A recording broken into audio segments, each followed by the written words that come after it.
لو أنزلنا هذا القرآن على جبل لرأيته خاشعا متصدعا من خشية الله.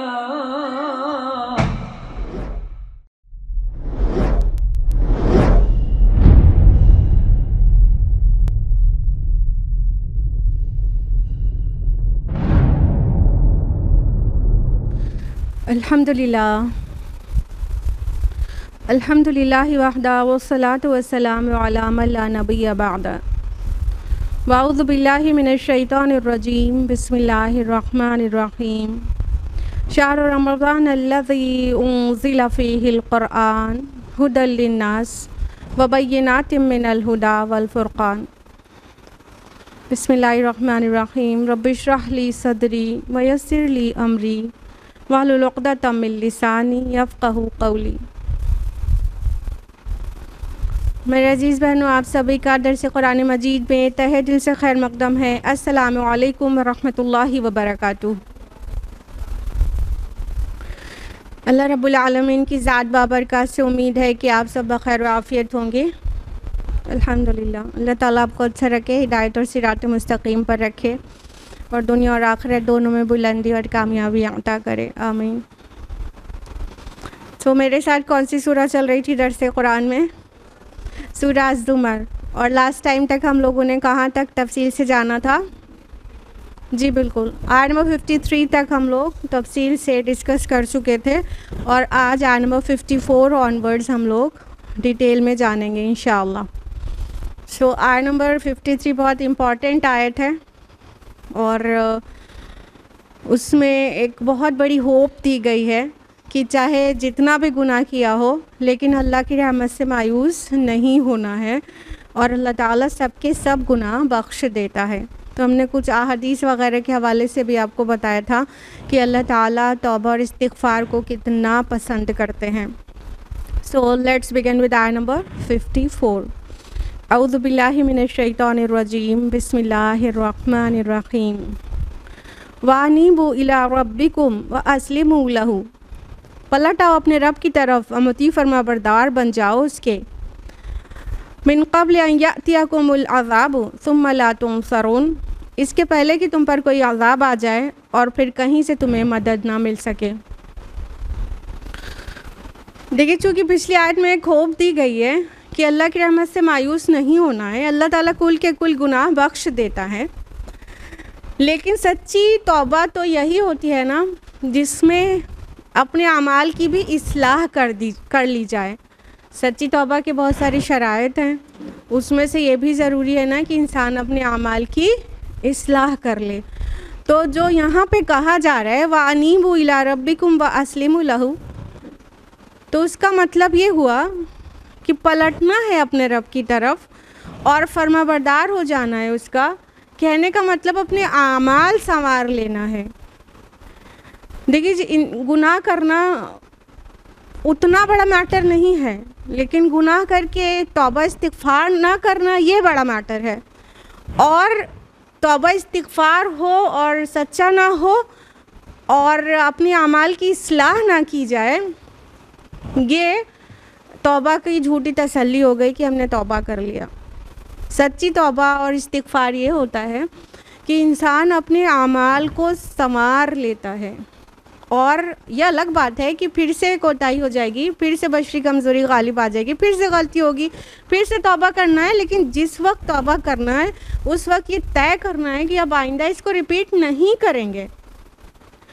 اور ماحول کا بہت زیادہ اثر پڑتا ہے اعمال کو کرنے میں، تو اس لیے اچھا ماحول لینا بہت ضروری ہے. جب آپ اچھے ماحول میں ہوں گے نا تبھی نیک اعمال کرنا آسان رہے گا. لیکن اگر بہت ہی غفلت بھرے ماحول میں رہیں گے تو پھر نیک اعمال کرنا آسان نہیں رہے گا. اس لیے انسان کو اگر کسی بڑی چیز سے توبہ کر رہا ہے وہ تو اس کو اپنا ماحول بھی بدلنا چاہیے، نیک لوگوں کے ساتھ اٹھنا بیٹھنا چاہیے. یہاں پہ دو الفاظ ہیں، انیبو بھی آیا ہے، اسلمو بھی آیا ہے. تو انابت بھی چاہیے، اس کا تعلق دل سے ہے.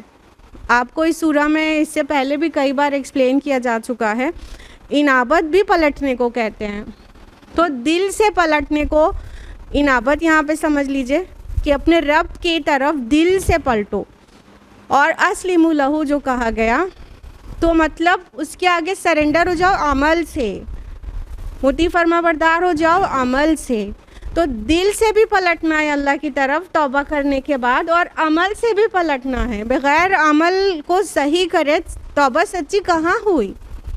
اور جو یہ دھمکی دی گئی ہے وہ بہت بڑی بات ہے. اس سے پہلے کہ تم پر عذاب آ جائے، یعنی تمہاری اپنی کوتاہیوں اور غلطیوں اور گناہوں کا تم پر عذاب پڑ جائے، اور ثم لا تنصرون، اور تمہیں مدد نہ مل سکے. تو انسان جب غلطیاں کرتا ہے، گناہ کرتا ہے، تو وہ اسے لے ڈوبتی ہیں. تو اس عذاب سے ڈرایا گیا ہے. بعض مفسرون کے نزدیک نبی صلی اللہ علیہ وسلم کی نافرمانی کرنے کا عذاب ہے یہ، کہ اس سے پہلے کہ تم پر عذاب آ جائے پھر تم کو مدد نہ ملے. اللہ کے نافرمانوں کو، اللہ کے رسول اور رسولوں کے نافرمانوں کو کہیں سے مدد نہیں دی جاتی. مدد کل کی کل اللہ کے ہاتھ ہے. اگلی آیت ہے وَاتَّبِعُوا أَحْسَنَ مَا أُنزِلَ إِلَيْكُم مِّن رَّبِّكُم مِّن قَبْلِ أَن يَأْتِيَكُمُ الْعَذَابُ بَغْتَةً وَأَنتُمْ لَا تَشْعُرُونَ. اور پیروی اختیار کر لو اپنے رب کی بھیجی ہوئی کتاب کے بہترین پہلو کی، قبل اس کے کہ تم پر اچانک عذاب آئے اور تم کو خبر بھی نہ ہو. اب اللہ سبحانہ و تعالی فرما رہے ہیں کہ جو کتاب اللہ ہے اس کے بہترین پہلو کی پیروی اختیار کر لو. اس کا کیا مطلب ہے؟ سب کے نزدیک یہی مطلب ہے، کتاب اللہ کی ہر چیز بہترین ہے. ساری دنیا میں، سارے زمانے میں کوئی کتابیں ہوں یا کوئی فلاسفرز ہوں، ان سب سے بہترین چیز جو ہے وہ کتاب اللہ کے احکام ہیں. اللہ کی کتاب قرآن مجید کے احکام ہیں. تو فرمایا اللہ تعالیٰ نے کہ پیروی اختیار کرو اپنے رب کی بھیجی ہوئی کتاب کے بہترین پہلو کی. یہ ترجمہ ہے. احسن ما انزل الیکم من ربکم اصل متن ہے. تو احسن ہاں سپرلیٹو ڈگری ہے، سب سے اچھا، بہترین. تو اللہ تعالیٰ نے اپنی کتاب میں ہر ایک چیز کا بیسٹ مینشن کیا ہے. اگر اس کی پیروی کی گئی تب تو ٹھیک ہے، نہیں تو پھر سے ڈبل دھمکی ہے. پیچھے کی آیت میں بھی، اس آیت میں بھی پھر سے کہ کہیں ایسا ہونا تم پر اچانک عذاب آ جائے. پچھلی آیت میں بھی ہے کہ ان یاتیکم العذاب لا تنصرون، اور اس آیت میں ان یاتیکم العذاب بغتۃ. ایک چیز کا اضافہ ہے بغتۃ کا، اور وہ ہے مطلب ہے اچانک.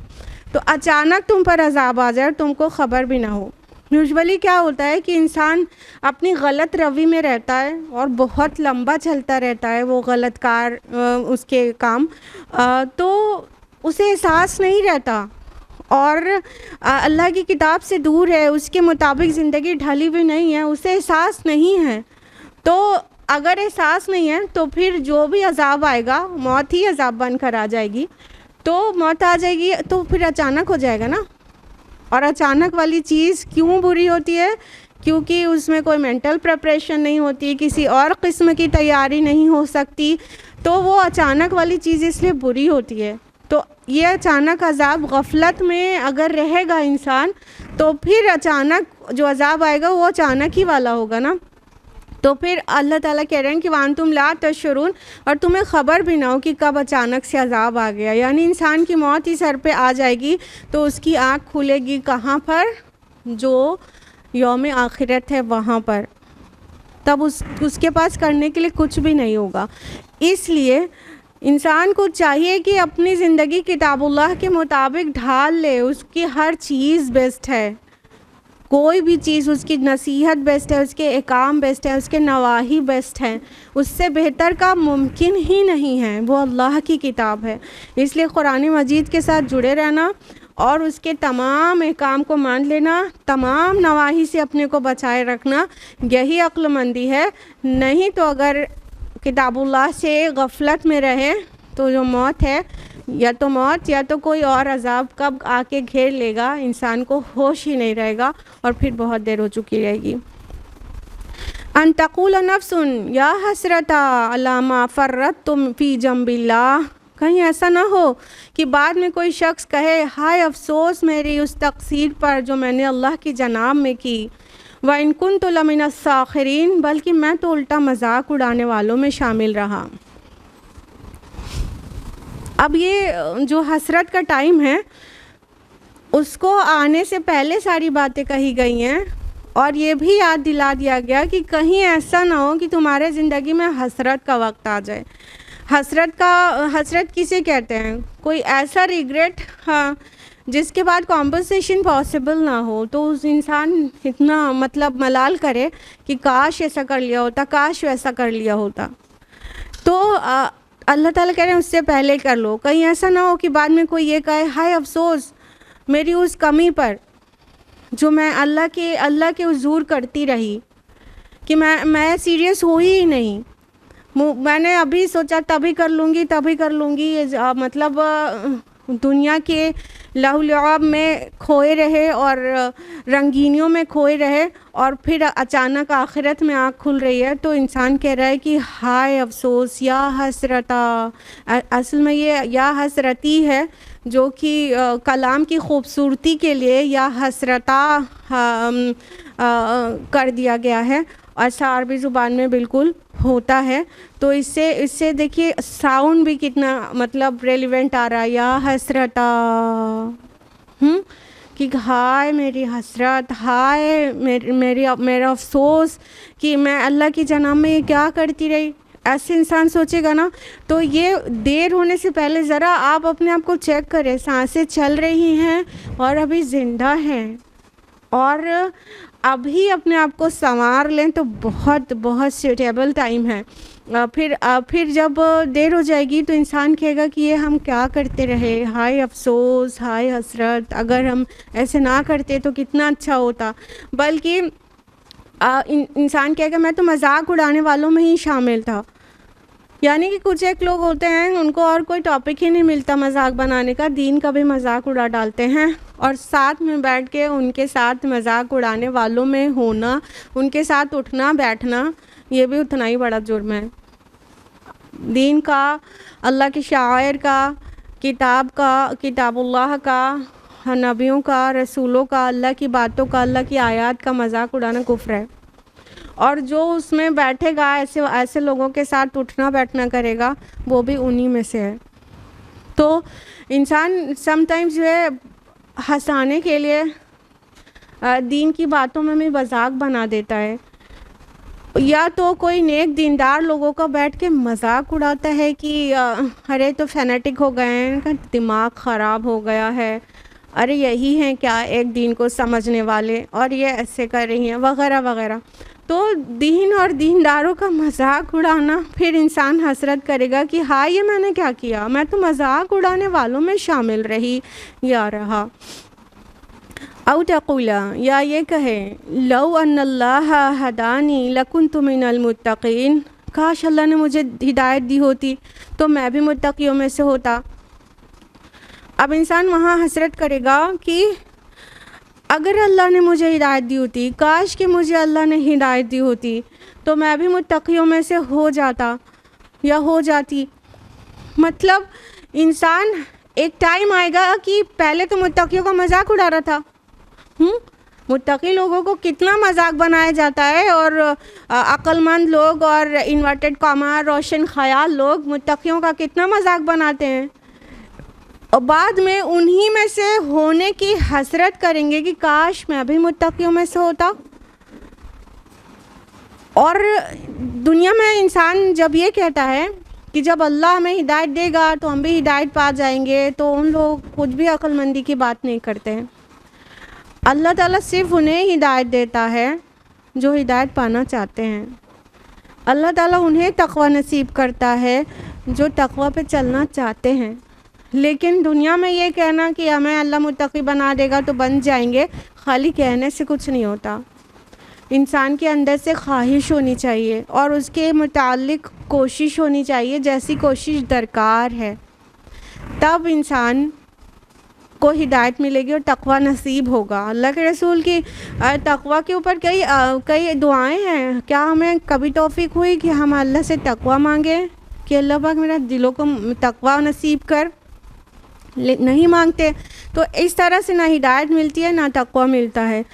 تو انسان کو چاہیے کہ ابھی ہدایت کی طلب کرے، اس سے پہلے کہ وہ روز آخرت حسرت کرے ہدایت کے لیے، ابھی تقوی اختیار کرے، اللہ کی نافرمانی، غصے اور غضب سے بچے، اس سے پہلے کہ انسان حسرت کرے کہ کاش میں متقیوں میں سے ہوتی۔ او تقولا حین تری العذاب لو ان لی کرۃ فاکون من المحسنین، یا عذاب دیکھ کر کہے کاش مجھے ایک موقع مل جائے اور میں بھی نیک عمل کرنے والوں میں شامل ہو جاؤں۔ تو یہ بھی ہو سکتا ہے، مطلب اللہ تعالیٰ نے پورا سین اسکیچ کر دیا ہے، جیسے آپ کسی اسکرین پر دیکھ رہے ہیں سب کچھ، کہ مطلب عذاب کے وقت انسان کہے کہ کاش مجھے ایک موقع مل جائے۔ روز قیامت انسان کہے گا اللہ پاک ایک بار ہمیں واپس جانے دے دیجئے، ایک بار واپس جانے دیجئے دنیا میں، اب کی بار میں نیک اعمال کروں گا۔ لیکن وہ اللہ تعالیٰ کے جو طے شدہ قدر ہے اس کے خلاف ہوگا، دنیا میں سے جانے کے بعد دوبارہ موقع نہیں ملے گا۔ تو انسان کو چاہیے کہ ابھی دیکھے کہ ایک موقع مانگے گا، وہ دنیا میں بتایا جا چکا، کتاب اللہ میں پڑھ رہا ہے، سن رہا ہے کہ یہ ہونے والا ہے، کہ انسان کہے گا کہ کاش مجھے ایک بار جانے کو مل جائے تو محسنین میں سے ہو جائیں۔ یہ بھی نہیں کہا کہ مسلمین میں سے ہو جائیں، مومنین میں سے، محسنین میں سے ہو جائیں، مطلب ٹاپ ڈگری کا جو ہے وہ نیکی کر کے آئیں گے، اب کی بار ٹاپ سے ذرا سی بھی کم نہیں کریں گے، ایک دم ٹاپ لیول کے لوگوں میں ہو جائیں گے، اچھے کام کرنے والوں میں، محسنین میں شامل ہو جائیں گے۔ بلا قد جاءتک آیاتی، کیوں نہیں، میری آیات آپ کے پاس، تیرے پاس آ چکی تھی۔ فکذبت، پس تو نے اسے جھٹلایا، فکذبت بہا واستکبرت، تو نے اسے جھٹلایا اور تکبر کیا، وکنت من الکافرین، تو کافروں میں سے تھا۔ یعنی ایسا نہیں ہے کہ دنیا میں انسان کو واضح نہیں ہوا تھا، اللہ تعالیٰ روز قیامہ کسی کو بھی ایسے عذاب نہیں دے گا کہ دنیا میں حجت تمام نہیں ہو گئی ہو۔ وہاں جواب کیا دیا جائے گا؟ نہیں، دوبارہ جانے کو تو نہیں ملے گا، تمہارے پاس میری آیات آتی تھیں، اللہ کی نشانیاں پوری کائنات میں بکھری پڑی ہیں، اللہ کی نشانیاں کتاب اللہ میں ہیں، اللہ کی آیات، اور انسان کے اپنے سول میں بھی ہے، ہمارے اندر بھی اللہ کی بہت ساری نشانیاں ہیں، بس ضرورت رہتی ہے تھوڑا سا غور و فکر کرنے کی، سب سمجھ میں آ جاتا ہے، مختلف طریقے سے انسان کے پاس نشانیاں پہنچتی رہتی ہیں۔ تو اللہ تعالیٰ کہے گا کیوں نہیں، تیرے پاس تو میری نشانیاں آتی تھی نا، لیکن تو نے اسے جھٹلایا۔ سم ٹائمز اندر سے کوئی آواز آتی ہے، اس کو سپریس کرتا ہے انسان، سم ٹائمز کوئی باہر سے حق لے کے آ جاتا ہے، وہ ایک ہمارے لیے ٹیسٹ ہوتا ہے اور اس کو انسان انکار کر دیتا ہے۔ تو استکبار کیا اور انکار کیا، تو نے اسے جھٹلایا اور تکبر کیا، تو ایکچولی کافروں میں سے ہی تھا۔ تو دنیا میں جگہ جگہ سے انسان کی ہدایت کے لیے نشانیاں اس کے آس پاس آتی رہتی ہیں، ایسا ہو ہی نہیں سکتا کہ انسان کو واضح نہ ہو کہ حق کیا ہے، لیکن حق کا بہت زیادہ لمبے وقت تک انکار کرنے کا جو سزا ہے، پھر وہ حق کی پہچان گم جاتی ہے اور پھر وہ نہیں پہچان سکتا۔ اور واستکبرت جو یہاں پہ کہا گیا، تو نے استکبار کیا، تو نے بڑائی اختیار کی، تو نے اپنے کو بڑا سمجھا۔ تو انسان تکبر کب کرتا ہے؟ تکبر کی ڈیفینیشن ہی کیا ہوتی ہے؟ حق کا ناحق کرنا اور دوسرے کو حقیر جاننا۔ تو بطر اللہ کے وقمت الناس، تو حق کو ناحق، جب حق آتا ہے تو انسان اس کو پہچاننے کے بجائے اپنی تھاٹ یا اپنی مرضی یا اپنی خواہش نفس کو مقدم کر دیتا ہے، اس وجہ سے حق کا انکار کر دیتا ہے۔ یا تو کسی کو حقیر جان کر کہ کوئی حق لے کر آیا لیکن یہ اب ہمیں چلیں سکھانے، یہ ہمیں سکھائیں گے، مجھے اور آپ سکھائیں گے، اس طرح سے انسان اپنے کو بڑا سمجھ لیتا ہے. تو یہ جو استکبار ہے نا وہ اللہ تعالیٰ کو بالکل پسند نہیں. بڑے صرف اور صرف اللہ تعالیٰ ہیں اور سب حقیر ہیں. اس لیے جب اس طرح سے تکذیب اور استکبار دونوں چیز ہوتی رہتی ہے تو انسان کافروں میں لکھ دیا جاتا ہے. اللہ تعالیٰ کہیں گے تمہارے پاس ہماری آیات آتی تھیں لیکن تم نے کیا کیا؟ تکذیب کی یعنی جھٹلایا، اور استکبار کیا یعنی ایروگینٹ بنے رہے تم تو ایکچولی تھے ہی کافر، ریجیکٹ کرنے والے، کنسیل کرنے والے، نہ ماننے والے، چھوڑ دینے والے، انکار کر دینے والے. وَيَوْمَ الْقِيَامَةِ تَرَى الَّذِينَ كَذَبُوا عَلَى اللَّهِ وُجُوهُهُمْ مُسْوَدَّةٌ. آج جن لوگوں نے خدا پر جھوٹ باندھے ہیں قیامت کے روز تم دیکھو گے کہ ان کے منہ کالے ہوں گے. أَلَيْسَ فِي جَهَنَّمَ مَثْوًى لِلْمُتَكَبِّرِينَ. کیا جہنم میں متکبروں کے لیے کافی جگہ نہیں ہے؟ تو جو لوگ اللہ تعالیٰ کے اوپر جھوٹ باندھتے ہیں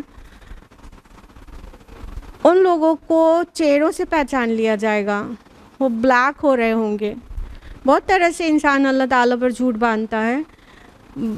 ایسی کتنی ہی باتیں جو قرآن میں ہے نہیں، بہت ہی غیر ذمہ داری سے کچھ لوگ کہہ دیتے ہیں قرآن میں لکھا ہوا ہے. یہ بھی ایک طرح کا جھوٹ باندھنا ہوا. ہاں، اللہ کے حلال کردہ کو حرام، حرام کردہ کو حلال، یہ بھی اللہ پہ جھوٹ باندھنا ہوا. اور اپنے آباء و اجداد کے چلن کو ویلڈ قرار دینا، چاہے وہ کتاب اللہ سے ٹکراتے ہوں. نہیں، اللہ تعالیٰ کا تو یہی حکم ہے.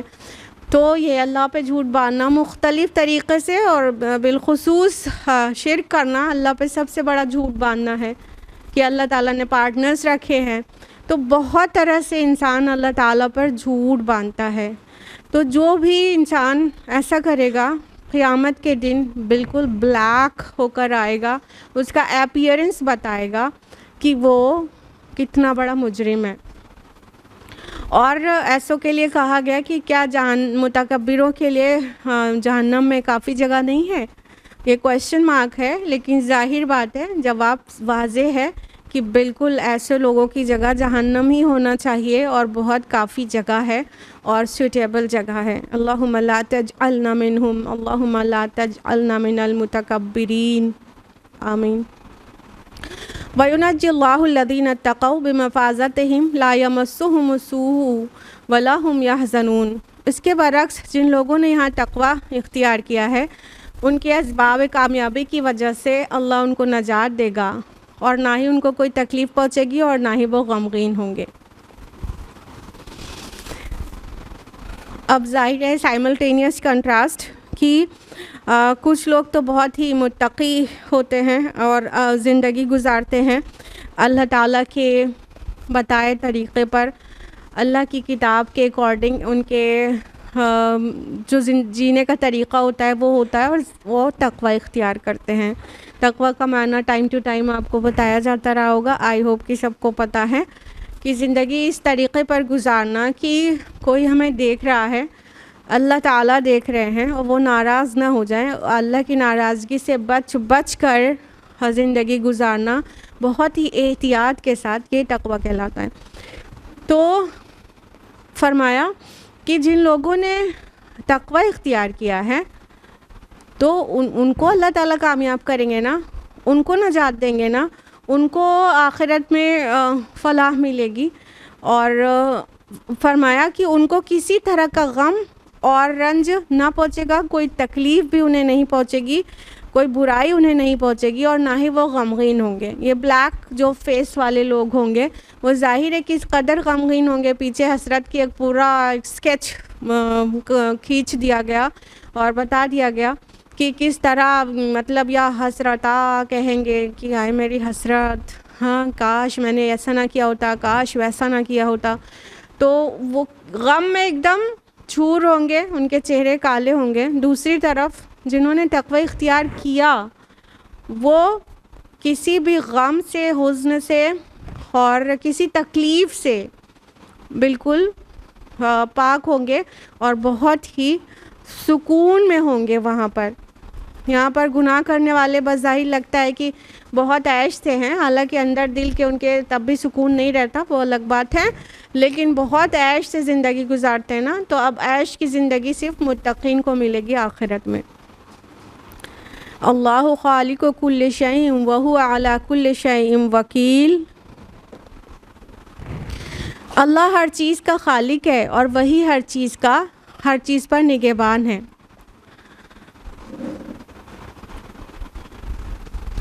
فرمایا کہ اللہ تعالیٰ ہر چیز کا خالق ہے، مطلب خالق اور مالک اور پروردگار وہی ہے، اور وہی ہر چیز پر نگہبان ہے، وکیل بھی وہی ہے. تو ہونا کیا چاہیے کہ مطلب ہم کو پیدا اللہ تعالیٰ نے کیا ہے، اور کل شیء جب کہہ دیا جائے تو ہر چیز کا تو اس میں ہم تو بدرجہ اولا آ ہی گئے، ہم اس کے بندے ہیں، اور ہر ایک چیز پر نگہبان بھی ہے، ہر ایک چیز کا کارساز بھی وہی ہے. تو اللہ تعالیٰ کو ہم پہچانیں. سب سے بڑا مسئلہ یہی ہے کہ انسان اپنے رب کو پہچانتا نہیں ہے. اللہ تعالیٰ کے ساتھ شرک اور اللہ تعالیٰ کی نافرمانی کرنا، کبائر کا ارتکاب کرنا، یہ تب ہی ہو سکتا ہے جب انسان اپنے رب کی عظمت کو نہیں پہچانے.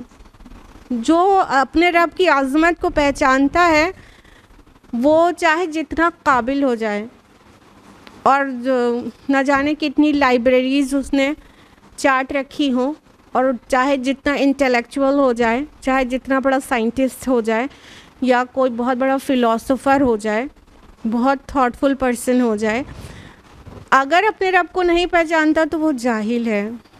اور اگر اپنے رب کو پہچانتا ہے تو پھر وہ یہ گناہ کر ہی نہیں سکتا جس کو شرک کہتے ہیں، اور ساتھ میں اللہ کی نافرمانی کرنا. ہل جائے گا انسان لٹرلی. سارے گناہ کبیرہ دنیا میں ہے اس لیے کہ ہم اپنے رب کو نہیں پہچانتے، تبھی اس کی نافرمانی کر رہے ہیں. موٹے طور پہ چیزیں پتہ رہتی ہیں، کیا کرنا ہے کیا نہیں کرنا ہے. سارے مسلمانوں کو پتہ ہے جھوٹ نہیں بولنا ہے، سچ بولنا ہے، جھوٹ بولنا برا ہے، سچ بولنا اچھا ہے. ساری دنیا کے مسلمانوں کو پتہ ہے کہ وعدہ کر کے نبھانا اچھا ہے، وعدہ خلافی کرنا برا ہے، دھوکہ دینا بہت ہی برا ہے. پھر بھی کر رہے ہیں، میجورٹی کر رہی ہے افسوس کے ساتھ.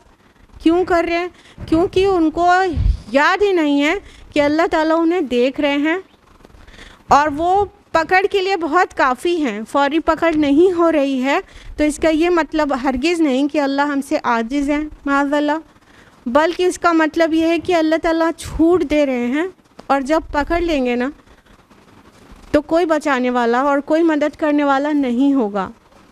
تو اللہ تعالیٰ کی کو صفات کے ساتھ کچھ بھی پہچانتا ہوتا انسان تو گناہوں کے راستے اس طرح سے کھولے نہیں رہتا. غلطیاں ہو جائیں گی، پہلے بھی کہا، خطائیں ہو جائیں گی، غلطیاں ہو جائیں گی، گناہ بھی ہو جائے گا، لیکن وہ بشری کمزوری میں ہونا چاہیے، پلان کر کے نہیں ہونا چاہیے. اور جب بشری کمزوری میں کوئی گناہ ہو جاتا ہے، راستے کھلے ہیں، توبہ کرو، استغفار کرو، اعمال کی اصلاح کرو، آگے بڑھو. غیر نبی کوئی بھی ایسے نہیں ہیں جن سے کوئی غلطی ہی نہ ہوئی ہو، سب سے ہوئی ہے.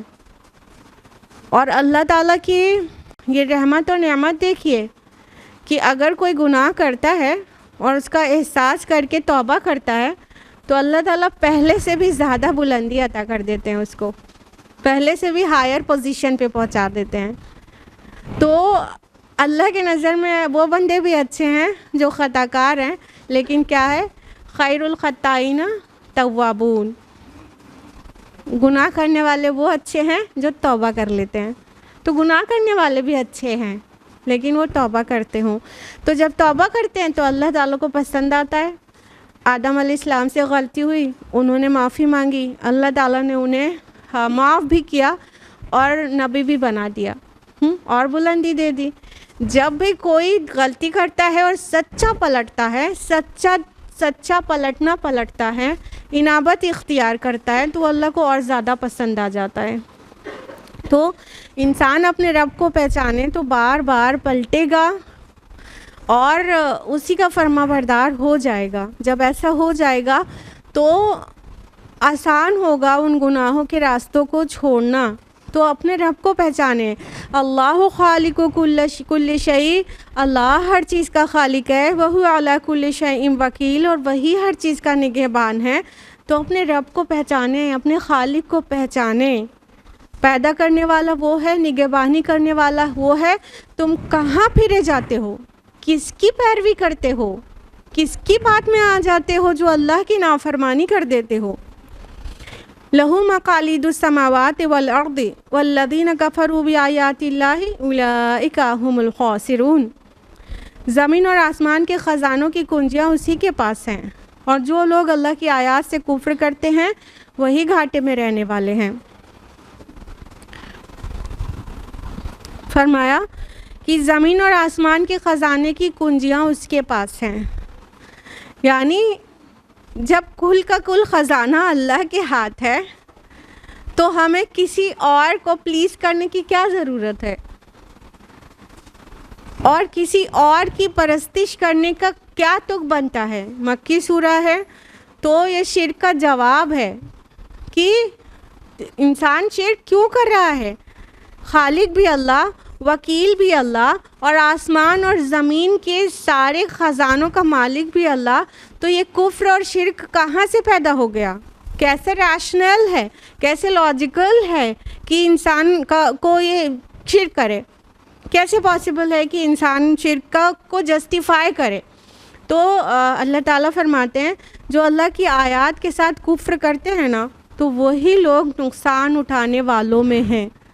تو اللہ کی جو بھی آیات ہمارے اراؤنڈ آئے، ہمیں چاہیے کہ اس پر غور و فکر کریں اور خاسرون میں سے نہ ہو جائیں. جو لوگ گھاٹے والے ہیں، جو لوگ لوزرز ہیں، ان میں سے نہ ہو جائیں. اللہ کی آیات سے فائدہ اٹھائیں. آگے فرمایا قل افغیر اللہ تامرونی اعبد ایھا الجاہلون. اے نبی صلی اللہ علیہ وسلم ان سے کہو تو کیا اے جاہلو تم اللہ کے سوا کسی اور کی بندگی کرنے کے لیے مجھ سے کہتے ہو؟ اب نبی صلی اللہ علیہ وسلم سے وہ بات دو ٹک کہہ دی گئی کہ آپ ان سے کہہ دیجئے، قل اے نبی کہہ دیجئے، افغیر اللہ تأمرونی، کیا میں اعبدو، کیا میں اللہ کو چھوڑ کر کسی اور کی بندگی کروں؟ ایھا الجاہلون، اے جاہلو. آپ کو قرآن مجید میں اس آیت کی طرح اور آیات نہیں ملیں گی. اتنے دو ٹوک انداز میں ایھا الجاہلون کہہ کے خطاب آپ کو یہیں پہ ملے گا کہ اے جاہلو تم کیسے سوچتے ہو کہ میں اللہ کے علاوہ کسی اور کی بندگی کروں. اب جاہل کس کو کہتے ہیں عربی زبان میں، اس کو ٹھیک سے سمجھ لیجئے. دیکھیں ہم اردو زبان میں جاہل اس کو کہتے ہیں جس کو علم نہ ہو، ٹھیک. عربی زبان میں جاہل ایسے انسان کو کہتے ہیں بیسیکلی جو انسان جذباتوں سے مغلوب ہو جاتا ہو، جو بہت جذباتی ہو، اس کے فیصلے جذباتوں پر ہوتے ہوں نہ کہ علم کے ساتھ اور عقل کے ساتھ.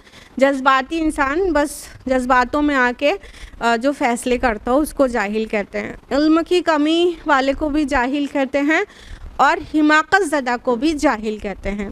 یعنی کہ علم تو ہے، سائنٹسٹ ہے، لیکن حماقت زدہ ہے. اب اتنا علم نے اس کو کچھ فائدہ نہیں پہنچایا، وہ اتنی بڑی حماقت کر رہا ہے کہ اس علم سے فائدہ نہیں اٹھا رہا ہے. اس علم کو اس نے بہت سپرفیشل رکھا ہے، اسے حقیقت کا علم نہیں ہوا.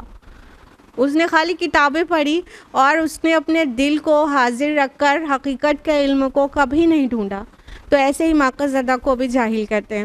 تو بہرحال اس طرح سے ایڈریس ایھا الجاہلون، اے جاہلو، یہ بہت ہی کمپیریٹیولی بہت ہی سخت انداز ہے کہ کہہ دو اے نبی صلی اللہ علیہ وسلم ان سے کہہ دیجیے اے جاہلو تم نہیں سمجھ رہے ہو خالق اللہ ہے، وکیل اللہ ہے، زمین آسمان کے سارے خزانے کی چابی اللہ کے پاس ہے، سب کچھ کرنے والا اللہ. تو تم کیسے امید کرتے ہو کہ تمہاری طرح میں بھی حماقت زدہ ہو جاؤں، میں بھی جاہل ہو جاؤں اور اللہ کے علاوہ کسی اور کی عبادت کروں؟ آپ کو ضرور پتہ ہوگا کہ نبی صلی اللہ علیہ وسلم کے پاس کئی بار ایسے آفرز آئے تھے کہ کچھ آپ ہماری مان لیجئے، کچھ ہم آپ کی مان لیں، کچھ دن آپ ہمارے خداؤں کی پیروی کریے، کچھ دن جس خدا کی طرف آپ بلا رہے ہیں ہم اس کی عبادت کر لیں گے۔ تو اس طرح سے بہت سارے آفرز نبی صلی اللہ علیہ وسلم کو ٹائم ٹو ٹائم آتے رہے ہیں۔ تو اس کے جواب میں اتنا سخت وہ جواب دیا گیا ہے کہ تم اے جاہلو، تم چاہتے ہو کہ میں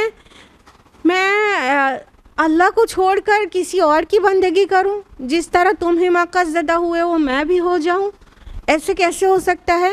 نبی صلی اللہ علیہ وسلم کے پاس علم آیا تھا اور آپ کو ایک دم کہہ دیا گیا کہ انہیں سنا دو کہ میں تمہاری طرح حماقت زدہ نہیں ہوں، بلکہ میری بنیاد واقعی ہے۔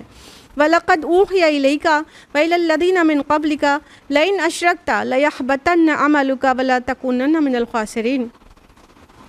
تمہاری طرف اور تم سے پہلے گزرے ہوئے تمام انبیاء کی طرف یہ وحی بھیجی جا چکی ہے کہ اگر تم نے شرک کیا تو تمہارا عمل ضائع ہو جائے گا اور تم خسارے میں رہو گے۔ اب اللہ کے رسول صلی اللہ علیہ وسلم کو بظاہر ایڈریس کیا گیا ہے، تمہاری طرف یہ وحی کی گئی اور تم سے پہلے انبیاء کی طرف، لیکن اس کا ہرگز یہ مطلب نہیں ہے کہ نبی صلی اللہ علیہ وسلم سے شرک کا احتمال تھا۔ یہ سنایا گیا ہے تمام مشرکوں کو کہ اے نبی صلی اللہ علیہ وسلم ان سے کہہ دیجئے کہ گویا میں سب سے زیادہ بیلوڈ ہوں اللہ کا، لیکن اگر میں نے بھی شرک کیا تو میرے اعمال بھی بچنے والے نہیں ہیں۔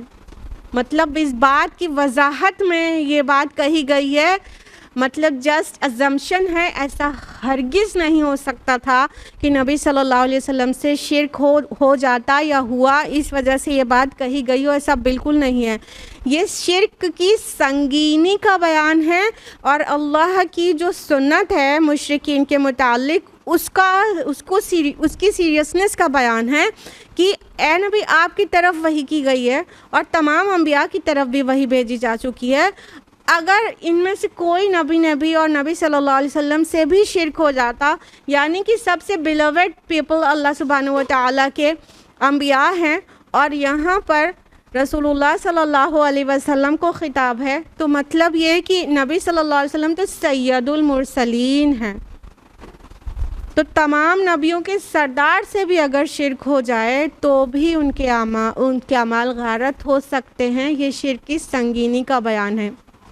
اسی طرح کی آیت سورہ انعام سورہ نمبر 6 آیت نمبر 88 بھی ہے، جس میں اس کے پہلے کی آیات میں 18 انبیاء کا نام سے ذکر ہے، نام سے 18 نبیوں کا ذکر ہے، اور آیت نمبر 88 میں کہا گیا کہ اگر ان سے بھی شرک ہوتا تو ان کے بھی تمام اعمال غارت ہو جاتے، کیونکہ اللہ تعالیٰ کسی کے بھی عمل کو قبول نہیں کریں گے اگرچہ ایمان صحیح نہ ہو۔ اور اصل میں ایمان کے بغیر، خصوصاً اللہ پر ایمان کے بغیر اور توحید کے بغیر کوئی عمل صالح ہونا کوالیفائی کرتا ہی نہیں ہے۔ کیسے ہو سکتا ہے؟ دیکھیے، خالق اللہ تعالیٰ، مالک اللہ تعالیٰ، پروردگار اللہ تعالیٰ، منعم اللہ تعالیٰ، سارے جو ہماری عطا ہے وہ سب اللہ کی طرف سے ہے۔ اب ہم اس کا شکرانہ کرنا چاہیں تو کیسے کریں؟ کہ ہم اس کی عبادت کریں، یہی سب سے بڑا شکر ہے کہ نہیں ہے؟ لیکن اگر ہم منعم کے نعمتوں کو نظر انداز کریں اور اس کا شکرانہ نہیں کریں اور وہ شکرانہ کسی اور کی طرف پلٹا لے جائیں تو اس سے بڑا غدار کون ہوگا؟ تو جب انسان اپنے منعم کی، اپنے پروردگار کی، اپنے خالق کا غدار ہے تو اس کا کون سا عمل نیک عمل ہوا؟ وہ ناشکرا ہے نا۔ اسی لیے دیکھیں کفر جو ہے شکر کے کنٹراسٹ میں بھی آتا ہے، ایمان کے کنٹراسٹ میں بھی آتا ہے، کیونکہ جو انسان شاکر نہیں، شکر کرنے والا نہیں، وہ انسان کافر ہے، انکار کر رہا ہے نا، کسی کی نعمتوں کا انکار کر رہا ہے نا. ارے اللہ تعالیٰ کی نعمتیں تو ان گنت ہیں. We are not able to count the blessings of اللہ سبحانہ و تعالیٰ ایٹ آل نا. This is quite clear to ایوری بڈی.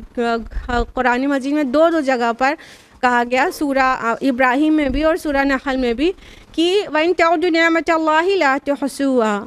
اگر تم اللہ کی نعمتوں کو کاؤنٹ کرنا چاہو تو تم کاؤنٹ نہیں کر سکتے. اللہ کی نعمتیں تو انکاؤنٹیبل ہیں ہم پر.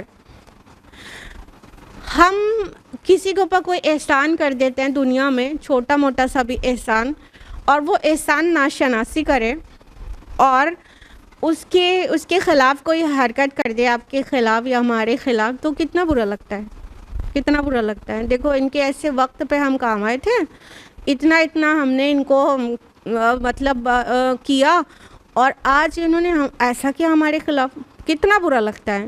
یعنی ہم لوگ چھوٹے چھوٹے سے بھی کسی کے اوپر احسان کر دیں تو ہم امید کرتے ہیں کہ وہ احسان شناسی کرے، احسان ناشناسی نہ کرے.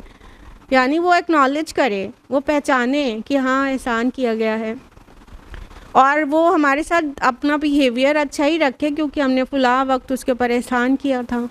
وہ ہمارے خلاف کوئی چیز نہ کرے. کرتے ہیں نہیں ایکسپیکٹ. ایک آٹومیٹک ایکسپیکٹیشن ہو جاتی ہے کہ بھلائی کا جواب اس کو بھی بھلائی سے دینا چاہیے تھا نا. ہم لوگ اتنے تھوڑی چیز کسی کے ساتھ اچھا کر کے، بہت کبھی ایک بار کسی کے کام آ کے ایکسپیکٹ کرتے ہیں کہ وہ ہمارا شکرانہ کرے. اینی ہاؤ کال سے بھی تھینک یو بولے، بہت بہت شکریہ بولے، اور عمل سے بھی کہ ہم نے ان کے ساتھ اچھا کیا تو وہ بھی ہمارے ساتھ اچھا ہی کرتا ہے، ہمارے پیٹھ پیچھے بھی اچھا ہی طرح سے ہمارا ذکر کرتا ہے. تو سوچئے کہ اللہ سبحانہ و تعالیٰ کی نعمتیں جو انکاؤنٹیبل ہیں ہم سب پر، ان نعمتوں کی اندیکھی کر کے شکرانہ کسی اور کو پیش کیا جائے. بیٹی کی شادی ہو گئی ہے تو نذرانہ کہیں کسی اور کے پاس چلا گیا، اور ڈیگیں چڑھ رہی ہیں اور کسی اور کو پلیز کیا جا رہا ہے، اور بتوں کے سامنے چڑھاوے چڑھائے جا رہے ہیں. تو یہ کیا ہے؟ غداری ہی تو ہے نا. کہ منعم کوئی اور ہے، احسان کرنے والا کوئی اور ہے، اور ہم شکرانہ کسی اور کا کر رہے ہیں. تو اسی لیے شرک بہت بڑی غداری ہے اور بہت بڑی احسان ناشناسی ہے اور کفر ہے. تو اللہ تعالیٰ شرک کی سنگینی کا بیان کرنے کے لیے بالفرض محال ایسا ہوتا فرما رہے ہیں کہ میرا سب سے بیلوڈ ہیومن بینگ یعنی نبی صلی اللہ علیہ وسلم، وہ بھی شرک کرتے تو ان کے بھی تمام اعمال غارت ہو جاتے.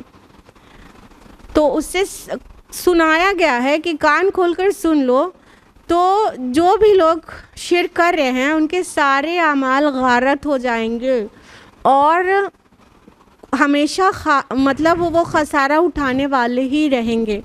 اللہ نے پیدا کیا اور ہم اللہ سے پرابلمس بھی کر کے آئے ہیں، اور یہ کہہ کے آئے ہیں نا کہ جب پوچھا الستُ بربکم، کیا میں نہیں ہوں تمہارا رب؟ قالوا، تو سب نے کہا بلا شہیدنا، کیوں نہیں، ہم شہادت دیتے ہیں.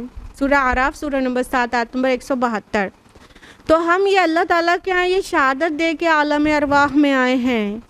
جب اللہ تعالیٰ نے ہماری روحوں کو پیدا فرما دیا تھا اور پوچھا تھا کیا میں نہیں ہوں تمہارا رب، تو سب شہادت دے کے گواہی دے کے آئے ہیں کہ ہم گواہی دیتے ہیں آپ ہی ہمارے رب ہیں. ہم دنیا میں جا کے فقط آپ کی عبادت کریں گے اور آپ کے ساتھ کسی کو شریک نہیں کریں گے، اور آپ کو پہچانیں گے. یہ گواہی دے کر آ گئے ہیں. اور دنیا میں آ کے اگر کسی اور کیا شکرانہ کر رہے ہیں یا شرک کر رہے ہیں تو یہ سب سے بری بات ہے نا. تو اب ایسے میں کون سا نیک عمل ایسے غدار انسان کا نیک ہونا کوالیفائی ہوتا ہے؟ کچھ بھی نہیں ہوتا. اور جو بھی مشرکین دنیا میں جو بھی کوئی ان کے اندر اگر ویلیوز ہوتی ہیں، جو کہ ویلیوز کہنا بھی نہیں چاہیے لیکن چلیے فار سیک آف آرگیومنٹ کہہ بھی لیا کہ ایتھیکل ویلیوز ہوتی ہیں، کوئی مہمان نواز ہوتے ہیں، کوئی اور اچھے چیزیں کسی کی ہیلپ کر دیتے ہیں، تو اس کا بدلہ اللہ تعالیٰ دنیا میں ہی دے دیتے ہیں انہیں. آخرت میں اس کا کوئی بدلہ نہیں ملے گا. بل اللہ فاعبد وکم من الشاکرین. لہٰذا نبی صلی اللہ علیہ وسلم تم بس اللہ ہی کی بندگی کرو اور شکر گزار بندوں میں سے ہو جاؤ. یہ بھی اللہ تعالیٰ اپنے نبی کو ایڈریس کر رہے ہیں، اور یقیناً اللہ تعالیٰ کی ہی بندگی ہونی چاہیے، اور نبی صلی اللہ علیہ وسلم سب سے بڑھ کر موحد تھے. یہ انہیں سنایا جا رہا ہے کہ تم ان سے اعلان برات کر دو، تم ان مشرکین سے کہہ دو کہ تم ان کی بات ماننے والے نہیں ہو اور ان کے مطابق چلنے والے نہیں ہو، اور شکر گزار بندوں میں شامل ہو جاؤ. پیچھے تفصیل سے آ چکا کہ کس طرح سے اللہ کی عبادت کرنا ہی شکر گزاری ہے، اور اللہ کی عبادت میں کسی کو شریک کرنا، چاہے عبادات میں ہو، چاہے اختیارات میں ہو، چاہے حقوق میں ہو، چاہے اسماء و صفات میں ہو، سبھی شرک ہے. اللہ کے ساتھ کسی کو بھی شریک کرنا، تو اللہ کی خالص کر کے عبادت کرنا یہی صحیح شکر ہے.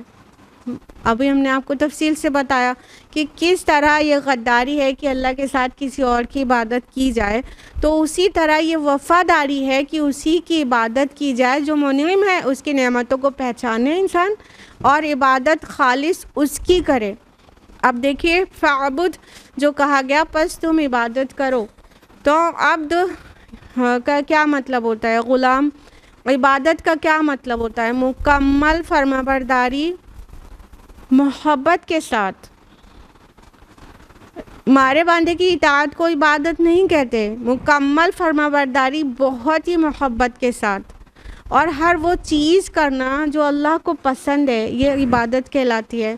اور عبادت ہرگز رکوع اور سجود تک محدود نہیں ہے. تو اللہ تعالیٰ فرما رہے ہیں کہ تم میری ہی بندگی کرو اور شکر گزار بندوں میں شامل ہو جاؤ. اگر پوری زندگی ہم نے اللہ تعالیٰ کے احکام کے مطابق ڈھالی اور نبی صلی اللہ علیہ وسلم کے طریقے پر ڈھالی، تو اس سے بڑا عملی شکر اور کیا ہو سکتا ہے؟ شکر قولی بھی ہوتا ہے، شکر قلبی بھی ہوتا ہے، شکر عملی بھی ہوتا ہے، اور تینوں ہی درکار رہتا ہے. آپ کو پتہ ہے قلبی شکر یہ ہے کہ آپ دل میں اللہ کو یاد کر رہے ہیں. قولی شکر یہ ہے کہ آپ کی زبان اللہ کو یاد کر رہی ہے، سبحان اللہ، الحمدللہ، اللہ اکبر، ماشاء اللہ، انشاءاللہ، آپ یہ سب بول رہے ہیں. اور عملی شکر یہ ہے کہ اپنے جوارح، اپنے باڈی آرگنز صرف ان کاموں میں استعمال کر رہے ہیں جو اللہ نے بتایا ہے، آرڈر دیا ہے، اور ان چیزوں سے بالکل روک رہے ہیں اپنے باڈی آرگنز کو جس کے لیے اللہ نے منع کیا ہے، نواہی سے بچ رہے ہیں. تو یہ عملی شکر ہو گیا. تو تینوں طرح کا شکر ضرورت ہے کہ تینوں طرح کے شکر کو پہچانیں اور تینوں طرح کے شکر کو کریں. نہ صرف تسبیح پر الحمدللہ الحمدللہ کو 100 بار نہیں 1000 بار پڑھ ڈالیں، لیکن زندگی میں جو عمل ہے وہ حرام ہو تو کون سی وفاداری ہے کہ زبان سے آپ نے الحمدللہ بہت بار کہا تھا؟ کہاں کی سمجھداری ہے؟ تو ہمیں عمل سے بھی شکر کرنا ہی چاہیے. اللہ تعالیٰ نے فرمایا کہ وَقُم مِّنَ الشَّاكِرِينَ، اور شاکروں میں سے ہو جاؤ. اور یہ شکر کرنا بہت بڑا سیکرٹ ہے جنت میں جانے کے لیے. سیکرٹ کیا کہنا چاہیے؟ ریزن ہے. سیکرٹ تو ہے نہیں، قرآن میں تو بہت واضح ہے. صبر اور شکر بہت ہی اہم جزو ہے جس کے بغیر جو جنت ملنے سے رہی.